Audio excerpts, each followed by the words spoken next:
सभी बंधुओं को जो आज हमारे इस वर्चुअल मीट में और कुछ पत्रकार जो यहाँ लाइव भी मौजूद हैं कोरोना के सारे एप्रोप्रिएट बिहेवियर के साथ, उनको मैं बहुत बहुत धन्यवाद दूंगा कि इस घड़ी में आप लोग हमारे साथ आज खड़े हैं। बंधुगण, बहुत दुख के साथ कहना पड़ रहा है कि आज कोरोना काल में जब देश कोरोना के साथ लड़ रहा है, हमें यह पीसी करना पड़ रहा है। और मुख्यतः यह प्रेस कॉन्फ्रेंस बंगाल में जो स्थिति अभी बन के उभरी है, जिस प्रकार से वहां हिंसा हो रही है, उस विषय को लेकर है। प्रजातंत्र में आज जो जिस प्रकार का मंजर हम बंगाल में देख रहे हैं, विश्वास नहीं हो रहा है। आज से पहले हिंदुस्तान में कभी इस प्रकार का मंजर किसी चुनाव के बाद किसी भी राज्य में हम में से किसी ने नहीं देखा था। बहुत दुखद है। धू धू करके आज बंगाल जल रहा है। दुख के साथ मुझे कहना पड़ रहा है, लोकतंत्र में जीत के बाद गरिमा होनी चाहिए। लोकतंत्र में जीत के बाद ग्रेशियसनेस होनी चाहिए। जीत को एक्सेप्ट करने में एक गरिमामय तरीका होना चाहिए। आज बंगाल में ये जो तरीका है, जिस प्रकार से आज हम वहां हिंसा देख रहे हैं, ये किसी ने भी नहीं सोचा था कि हिंदुस्तान के लोकतंत्र का इस प्रकार से किसी राज्य में धज्जियां उड़ेंगी। मुझे ये कहते हुए और मुझे ये प्रेस कॉन्फ्रेंस करते हुए भी बहुत दुख हो रहा है। बंधुगण, दिल दहलाने वाले दृश्य सोशल मीडिया में, टेलीविजन चैनलों के माध्यम से हम सभी देख पा रहे हैं। रूह कांप उठती है ऐसे दृश्य देख के। लोगों के घर में आग लगा दिए गए हैं, लोगों के घर तोड़े जा रहे हैं, कार्यकर्ताओं की हत्या की जा रही है, अराजकता सड़क पर पूरी तरह से छा गई है। काले बादल आज बंगाल के ऊपर हिंसा के रूप में मंडरा रहे हैं और संपूर्ण रूप से वहां जो प्रशासन है वो चरमरा गई है, वो समाप्त हो गया है। हमारे कार्यकर्ता हर मिनट हर घड़ी हमारे नेताओं को फोन कर रहे हैं और एक ही गुहार है, हमें बचा लीजिए, हमें बचा लीजिए। हमारे घरों को, हमारे घर वालों को मारा जा रहा है, हमारे साथ हिंसा हो रही है, हमें बचा लीजिए। सबका एक ही गुहार है। और मैं आज यहां स्पष्टतः बता दूं, ये जो कुछ भी बंगाल में हो रहा है, ये स्टेट स्पॉन्सर्ड है। ये स्टेट स्पॉन्सर्ड वायलेंस है। This is state sponsored violence. ये प्रशासन द्वारा स्पॉन्सर्ड हिंसा है, अराजकता है, आगजनी है, बलात्कार है, क्रूरता है। क्या दोष था उन लोगों का जिन लोगों ने एक अलग विचारधारा को चुनने की कोशिश की? बंधुगण, बंगाल में 2.28 करोड़ 2,28,00,000 बंगालियों ने, हमारे साथियों ने हमें वोट दिया है। क्या उनका अधिकार नहीं है कि वो अपने नैतिकता के हिसाब से, अपने विवेक के हिसाब से किसी पॉलिटिकल पार्टी या किसी विचारधारा को चुने? उनको कौन बचाएगा? क्या ममता जी की सरकार, क्या बंगाल की टीएमसी की सरकार, क्या वहां की प्रशासन इनके प्रति निष्ठुर रहेगी? क्या इन 2.28 करोड़ बंगालियों का कोई डेमोक्रेटिक, कोई लोकतांत्रिक अधिकार नहीं? मैं आज सवाल पूछता हूं, क्या गलती थी श्री अभिजीत सरकार की, जो बेलाघाट से आते थे, जिनको मौत के घाट उतार दिया गया?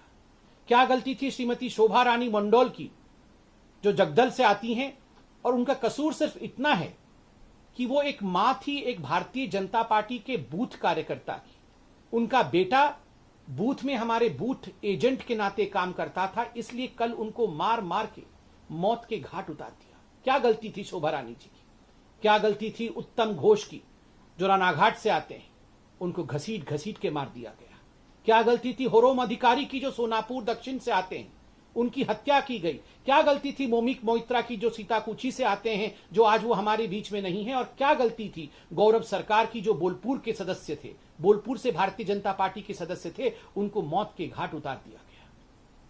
मैं खुद व्यक्तिगत रूप से सोशल मीडिया में श्री अजीत सरकार के पोस्ट को फॉलो कर रहा था, जैसे तमाम हिंदुस्तान फॉलो कर रहा था।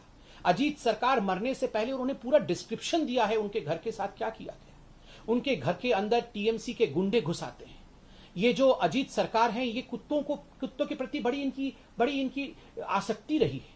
जो स्ट्रे डॉग्स होते हैं उनको वो अडॉप्ट करते थे, उनको पालते थे, उनको दूध पिलाना, उनको पाव रोटी खिलाना, किस प्रकार से वो करते थे, एक मानवता का काम करते थे। उन्होंने लिखा है मरने से पहले कि मेरे घर में टीएमसी के गुंडे घुस आए और जो कुत्ते मैंने पाल रखे थे उस कुत्ते ने छोटे छोटे बच्चे दिए थे, उनको काट दिया, उनको नृशंसता के साथ, उनको क्रूरता के साथ उनको मार दिया। उसके बाद उनके घर में आग लगाई गई और बाद में सड़क में खींच करके उनको लिंचिंग करके बीच सड़क में टीएमसी के गुंडों ने मौत के घाट उतारा। उनकी गलती सिर्फ इतनी थी कि उन्होंने भारतीय जनता पार्टी के लिए काम करने को स्वीकार किया था। बंधुगण, आज इन्हीं सभी विषयों को ध्यान में रखते हुए जिस प्रकार की क्रूरता बंगाल में हो रही है, भारतीय जनता पार्टी के राष्ट्रीय अध्यक्ष आदरणीय श्री जेपी नड्डा जी आज खुद बंगाल जा रहे हैं और सभी कार्यकर्ताओं से हमें अपील है, आप बिल्कुल ना घबराएं। संगठन, पार्टी एक मुस्त होकर आपके साथ खड़ी है। पार्टी के अध्यक्ष अर्थात स्वयं पार्टी आज आपके साथ खड़ी रहेगी, आपके घर पर आएगी, आपसे अध्यक्ष जी मिलेंगे। आपके दुख और सुख के बेला में, आपके दुख और सुख के बेला में हम एकजुट होकर लोकतंत्र को बचाने का कार्य करेंगे। और मैं याद दिलाऊं, ये वही जेपी नड्डा जी हैं, ये वही हमारे अध्यक्ष हैं जिनके ऊपर ममता जी की क्रूरता उस समय भी हमने देखा था जब डायमंड हार्बर जाते समय उनके ऊपर पत्थरों की बौछार हुई थी। वो तो ईश्वर का और मां काली का शुक्र है कि उनकी जान बच गई थी। मगर आज हमारे अध्यक्ष जी भारतीय जनता पार्टी, समूचे रूप से भारतीय जनता पार्टी के जो कार्यकर्ता हताहत हो रहे हैं, जो हिंसा को सह रहे हैं, हम आपके साथ खड़े होंगे। बंधुगण, एक बात मैं कहना चाहूंगा, ये प्रायोजित हिंसा है, ये संयोग नहीं, ये प्रयोग है। ये डराने की कोशिश है कि हिम्मत तुम्हारी जो लोकतांत्रिक तरीके से तुम किसी सत्ता में आने की कोशिश करो, हिम्मत तुम्हारी जो तुम लोकतांत्रिक तरीके से लोगों के मन में घर करके लोगों के सेवक बनने की चेष्टा करो। अगर ऐसा कहीं करोगे तो हम तुम्हारे लोगों को मार डालेंगे, उनके घर जला देंगे, महिलाओं के साथ बलात्कार करेंगे। जो दृश्य महिलाओं के देखने को आ रहे हैं, रूह कांप उठता है। महिलाओं को घरों से निकाल कर बाहर बीच सड़क पे गैंगरेप करना, उनके साथ बलात्कार करना, उनके कपड़े फाड़ देना, अर्धनग्न अवस्था में उनके साथ जिस प्रकार का व्यवहार किया जा रहा है, ये किसी भी सभ्य राज्य में, किसी भी सभ्य संगठन में, किसी भी सभ्य संस्थान में ये नहीं हो सकता है। इसके लिए कोई स्थान नहीं। मैं ममता जी से अपील करना चाहूंगा, ममता जी आप जीती हैं, उसके लिए बधाई सबने दिया है आपको, जीत में गरिमा। और सबसे बड़ी बात है, आप एक महिला मुख्यमंत्री हैं, आपने अपने आप को बंगाल की बेटी बताया है। जिन माताओं के साथ बलात्कार हो रहा है, जिन बच्चियों को घर से बाहर निकाल के मारा जा रहा है, क्या वो बंगाल की बेटी नहीं है? क्या वो महिला नहीं है? Do they deserve this? क्या उनके साथ इस प्रकार का व्यवहार होना चाहिए? ममता जी, आप अपने दिल के अंदर झांक करके देखे, एक बार अपने दिल से पूछे कि उन माताओं ने क्या गलती की थी। सिर्फ इतनी गलती की थी कि उन्होंने भारतीय जनता पार्टी को वोट किया।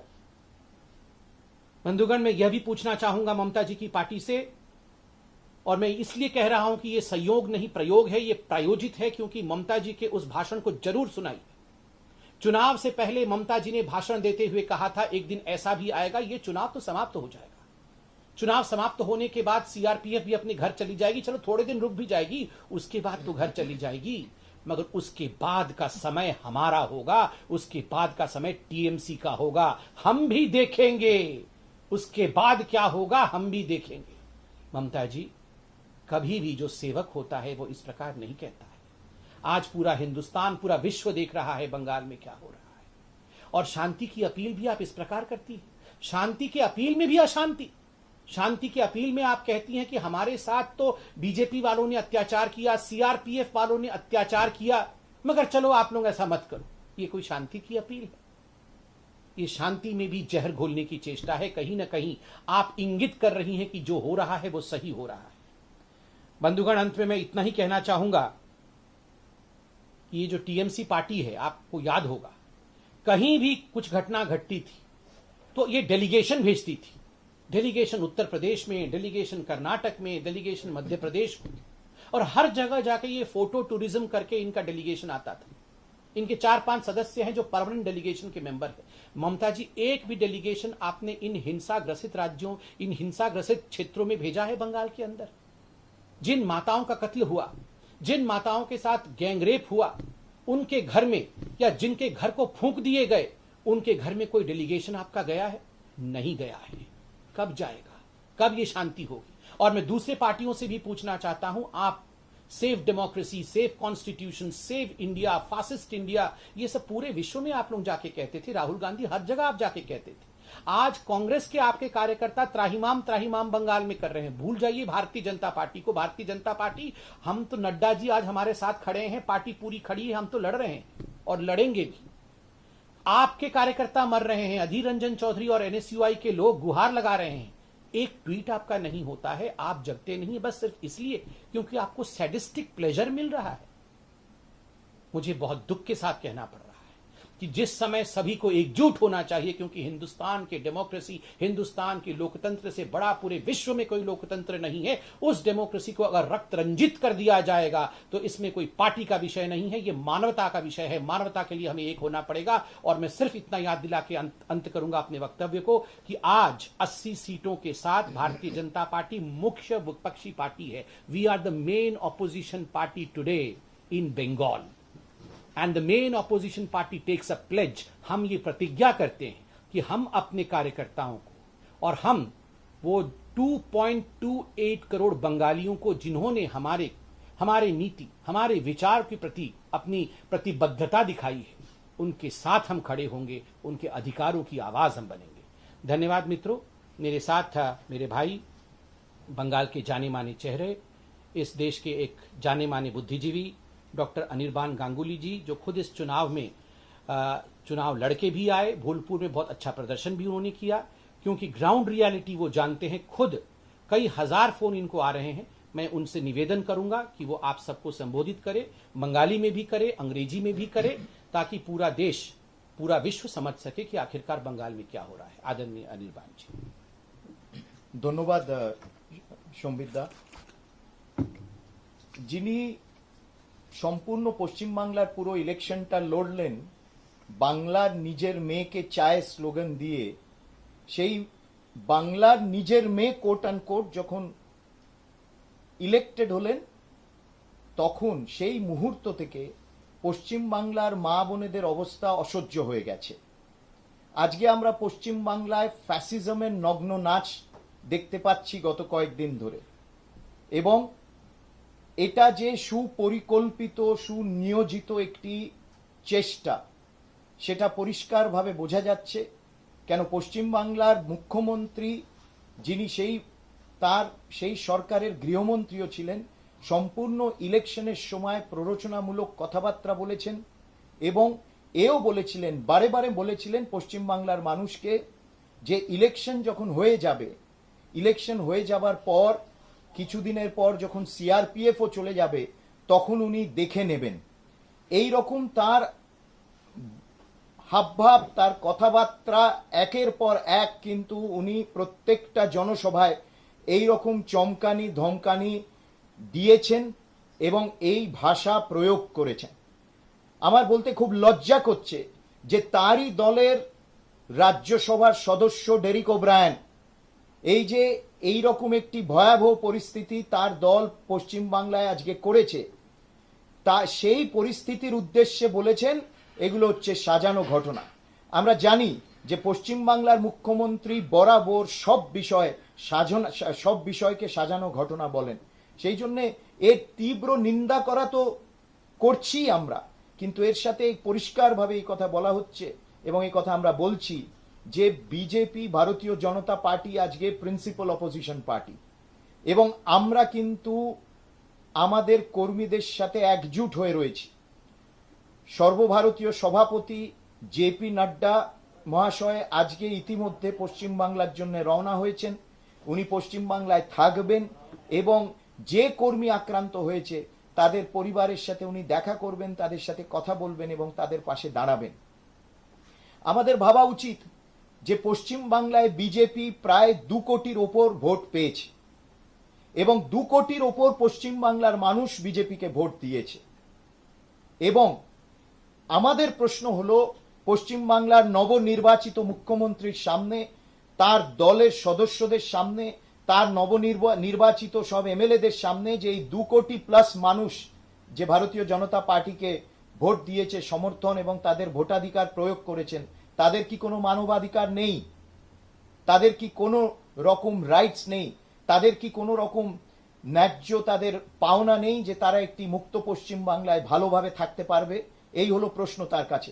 পরিষ্কারভাবে যেরকম ভাবে বীরভূমের অবস্থা, বোলপুরে আমাদের কর্মী, সক্রিয় কর্মী গৌরব সরকার, তাকে এবং তার ভাইকে সকালবেলায় দুপুরবেলায় বাড়ি থেকে বার করে গৌরবকে লিঞ্চ করা হলো এবং তার ভাইকে বেধড়ক পেটানো হলো।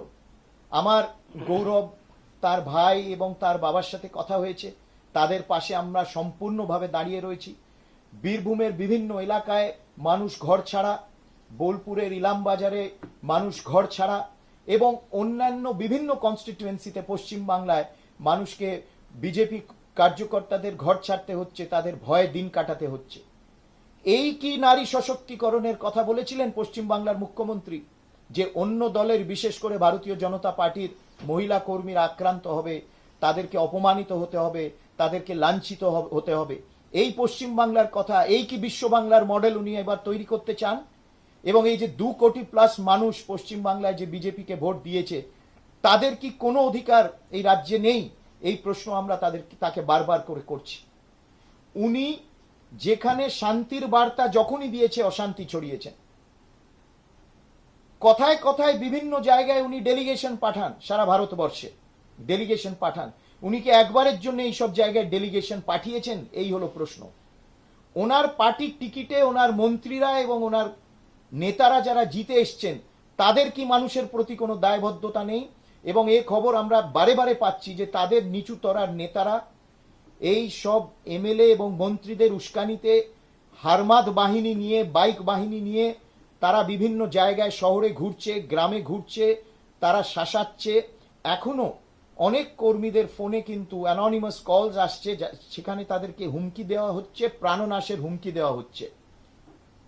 পশ্চিমবাংলার মুখ্যমন্ত্রীর মন্ত্রী, খুব প্রিয় মন্ত্রী ফিরহাদ হাকিম, কিছুদিন আগে তিনিও উস্কানিমূলক, প্ররোচনামূলক এবং শাসিয়ে কথা বলেছিলেন এবং যেমন তার মুখ্যমন্ত্রী বলেছিলেন তেমনটি উনি বলেছিলেন। এর কথার সারমর্ম হচ্ছে যে ইলেকশন শেষ হোক, সেন্ট্রাল বাহিনী বেরিয়ে যাক, তারপর সবাইকে দেখে নেব। পরিষ্কার কথায় হচ্ছে দেখে নেব। আজকে পশ্চিম বাংলায় যা হচ্ছে, এ হচ্ছে একটি পোগ্রম এবং এ হচ্ছে জেনোসাইডের দিকে যাচ্ছে। কিন্তু একতরফা ভারতীয় জনতা পার্টি কর্মীদের এবং সমর্থকদের মারধর করা হচ্ছে, বাড়িঘর ছাড়া হচ্ছে, ঘর ছাড়া করা হচ্ছে। এই ঘর ছাড়ার রাজনীতি এমন একটি চরম পর্যায়ে পৌঁছেছে যে আমাদের ভাবতে হবে যে আগামী দিনে এই রকমই পশ্চিম বাংলা চলবে নাকি এর অবসান ঘটবে। এবং যে সকল মানুষজন, কেননা একেবারেই কানে আসছে না যে বিদ্বজ্জন, বাঙালি সমাজের বিদ্বজ্জনরা সব চুপ করে রয়েছেন, তাদের কোনো টু শব্দ কিন্তু আমাদের কানে আসছে না। আজকে 3 দিন হয়ে গেল। যারা উঠতে বসতে ভারতের রাষ্ট্রপতিকে চিঠি লিখত প্রধানমন্ত্রী নরেন্দ্র মোদীর বিরুদ্ধে, যারা উঠতে বসতে প্রেস কনফারেন্স করতেন মানবাধিকার রক্ষার জন্য, যারা উঠতে বসতে কলকাতার প্রেস ক্লাবে গিয়ে প্রেস কনফারেন্স করে সেখানে মানবাধিকার রক্ষা করার আহ্বান জানাতেন, তারা গত 72 ঘন্টা হয়ে গেল কিন্তু তারা চুপ করে আছে। কেন তারা চুপ করে আছেন? আমার এই প্রশ্ন তাদের কাছে। আপনারা কি বেনিফিটেড? আপনারা কি পাবার রাজনীতি করেন তৃণমূলের সাথে, তৃণমূল কংগ্রেসের নেত্রীর সাথে? তাদের আমরা কিন্তু কোনো রকম কথাবার্তা আমি শুনতে পেলাম না। এবং যারা পশ্চিম বাংলার মানুষ, যারা তৃণমূল কংগ্রেসকে ভোট দিয়েছেন, তাদের কাছে আমার একটি অ্যাপিল এবং একটি প্রশ্ন, যে আপনারা নিজেদের কনসিয়েন্সে, নিজেদের অন্তরে একবার উকি মেরে দেখবেন যে আজকে যেটা হচ্ছে সেটা ঠিক হচ্ছে কিনা। আজকে যে পরিস্থিতি পশ্চিম বাংলায়, মানে এটা আমরা ভাবতে পারি যে স্বাধীন ভারতবর্ষ, স্বাধীন পশ্চিম বাংলায়, স্বাধীন ভারতবর্ষে এই রকম ভোট হবে, মানুষ গণতান্ত্রিক পদ্ধতিতে তার ভোট প্রয়োগ করবে, ভোটাধিকার প্রয়োগ করে তার মতামত ভোট বাক্সে দেবে, তারপর তাকে এইরকম ভুগতে হবে। এই কি বারবার যে বলছিলেন যে খেলা হবে, এই কি খেলা? এই কি খেলা হওয়ার ছিল? গণতান্ত্রিক ভারতবর্ষে, স্বাধীন ভারতবর্ষে মানুষের সাথে এই খেলা কি পশ্চিমবাংলার মুখ্যমন্ত্রী এবং তার দল করতে চেয়েছিলেন? আমার এই প্রশ্ন। এবং যারা আজকে তৃণমূল কংগ্রেসকে ভোট দিয়েছেন তাদের কাছে আমার আবেদন এবং প্রশ্ন যে আপনারা নিজেদেরকে জিজ্ঞেস করবেন, এই পশ্চিমবাংলা আপনারা চেয়েছিলেন? এই তৃণমূল কংগ্রেসের ব্যবহার আপনারা চেয়েছিলেন এবং এই রকমই আগামী দিনে কি চলবে? সেই জন্যে সম্বিতদা যেটা বললেন পরিষ্কার যে ভারতীয় জনতা পার্টির সর্বোচ্চ নেতৃত্ব একেবারে এক হয়ে দাঁড়িয়ে রয়েছে তাদের কর্মীদের সাথে। ইতিমধ্যে সর্বভারতীয় সভাপতি যাচ্ছেন। আমি নিজেও আবার পশ্চিম বাংলায় আমি দিল্লিতে এসেছিলাম। দিল্লিতে এসে কালকে আমাদের দীর্ঘক্ষণ বৈঠক হয়েছে এবং সেই বৈঠকে অনেক নির্ণয় নেওয়া হয়েছে। আজকে সর্বভারতীয় সভাপতি যাচ্ছেন এবং কেন্দ্রীয় গৃহ মন্ত্রণালয়ে রিপোর্ট তলব করেছেন রাজ্য সরকারের থেকে এবং আশা করি সেই রিপোর্ট ঠিক মতো, সেই রিপোর্ট যেন সত্য রিপোর্ট হয় এবং সেই রিপোর্ট যেন কেন্দ্রের কাছে পৌঁছয়। এবং সকল ভারতীয় জনতা পার্টির কর্মীদের উদ্দেশ্যে আমরা এই কথা বলতে চাই, আমরা যারা এখানে রয়েছি এই কথা বলতে চাই যে সম্পূর্ণ দল, যেটা সম্বিতদা বলেছেন, সম্পূর্ণ দল, সারা দেশের কর্মী, ভারতীয় জনতা পার্টির কর্মী, তারা তোমাদের সাথে আছে। পশ্চিমবাংলার মানুষ যারা ভারতীয় জনতা পার্টিকে সমর্থন করেছে তাদের সাথে আছে, পশ্চিমবাংলার সকল ভারতীয় জনতা পার্টির কর্মীদের সাথে আছে। এবং এই যে যেরকম একেবারে হৃদয় বিদারক যে ঘটনাগুলো সম্বিতদা এখানে বর্ণনা করেছেন, মানে চিন্তা করা যায় না যে কলকাতার বুকে পশ্চিম বাংলায় এই রকম ঘটনা ঘটছে। এ তো আমরা শুনতাম যে নাৎসি জার্মানিতে হতো, এ শুনতাম আমরা ফ্যাসিস্ট সরকার যখন থাকতো, একটি ফ্যাসিস্ট সরকার, তার এইরকম আচরণ হতো। যখন একটি ডিকটেটর, স্বৈরাচারী ডিকটেটরশিপ থাকতো, সেই ডিকটেটরশিপ সরকারে এই রকম জিনিস হতো। কিন্তু কোনো গণতান্ত্রিক সরকার, গণতান্ত্রিক মানসিকতায় কিন্তু এই জিনিস হয় না। যে সকল বুদ্ধিজীবী, লাস্ট আমি বলতে চাইছি শেষ কথা, যে সকল বাঙালি বুদ্ধিজীবী এবং যে সকল সারা দেশে যে বুদ্ধিজীবীরা তৃণমূলকে সমর্থন করেছেন, অন্য দলের নেতারা, অরবিন্দজি, শরৎজি, সব চুপ করে রয়েছেন। কোথায় গেলেন তারা? তারা তো পশ্চিম বাংলায় এসে নাকি মমতাজির পাশে দাঁড়িয়ে থাকার আশ্বাস দিয়েছিলেন। তারা আজকে চুপ করে আছেন কেন পশ্চিম বাংলার মানুষের এই দুর্দশা দেখে? এই কথাগুলো আমরা বলতে চাইছিলাম। এবং এই জঘন্য অপরাধের আমরা নিন্দা শুধু করি না, আমরা কিন্তু মাঠে নেবে আমাদের কর্মীদের সাথে সকল আমরা নেতারা রয়েছে এবং কর্মীরাও রয়েছে এবং এর অবসান যাতে ঘটে, এর অবসান যাতে আমরা ঘটে আমরা একেবারে কিন্তু দৃঢ় সংকল্প নিয়েছি। এই কথাগুলো আমরা বলতে চাইছিলাম। এবং আগে আমরা কন্টিনিউয়াসলি এই সিচুয়েশন মনিটর করছি। আমাদের সর্বভারতীয় সাধারণ সম্পাদকরাও, তাদেরকেও ইনস্ট্রাকশন দেওয়া হয়েছে যাওয়ার জন্য। সম্বিতদাও কিছুদিনের মধ্যে, আর কয়েকদিনের মধ্যে কলকাতা পৌঁছচ্ছেন এবং আমরা সবাই একসাথে এই দুর্যোগের সময় কিন্তু আপনাদের সবার সাথে আছি।